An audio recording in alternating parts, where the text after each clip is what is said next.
Researchers in the University of Georgia's Regenerative Bioscience Center have succeeded in reproducing the effects of traumatic brain injury and stimulating recovery in neuron cells grown in a petri dish. This makes them the first known scientific team in the country to do so using stem cell-derived neurons. The procedure, detailed in a new paper in Nature Scientific Reports, has significant implications for the study and treatment of such injuries. Unlike other cells in the body, most neurons in the central nervous system cannot repair or renew themselves.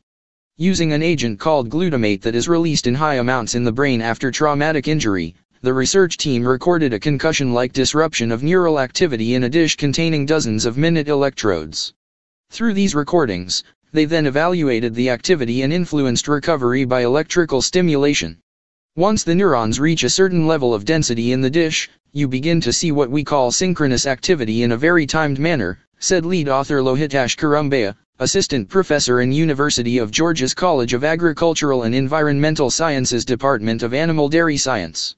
Knowing we could recreate synchronized, brain-like activity in a dish gave us the impetus to ask, what if we disrupt this rhythm, and how can we recover from something like that? In 2015, the U.S. Food and Drug Administration approved the first deep brain stimulation device, an electrical stimulation cap that patients wear continuously for treatment of Parkinson's disease. Kurumbaya and his team hope that electrical stimulation could be a clinically translatable approach for recovery from traumatic brain injury, or TBI. The next step, he said, is to connect with external collaborators to tailor electrical stimulation approaches with biomaterials that can exploit neuroplasticity. Such treatments could be highly beneficial, for example, to veterans. Many veterans suffer from TBIs incurred through shock waves from explosions, with no physical focal point of injury.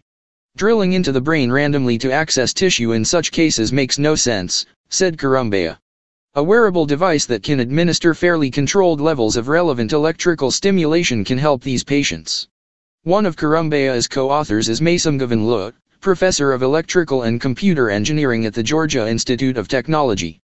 Govinlu has led development of the tongue drive system, which allows individuals with spinal cord injuries to control their wheelchair or digital devices by moving their tongue. He has also developed technologies for neural interfacing and implantable medical devices. Govinlu will put his expertise in medical instrumentation to work in developing devices for the team's preclinical studies. We have developed a unique approach for observing and guiding stimulatory patterns in the brain at multiple levels, all the way from individual neurons to the neural tissue, and eventually the entire brain, Govinlu said. All while taking into account the animal behavior to opportunistically apply stimulation when they are most effective.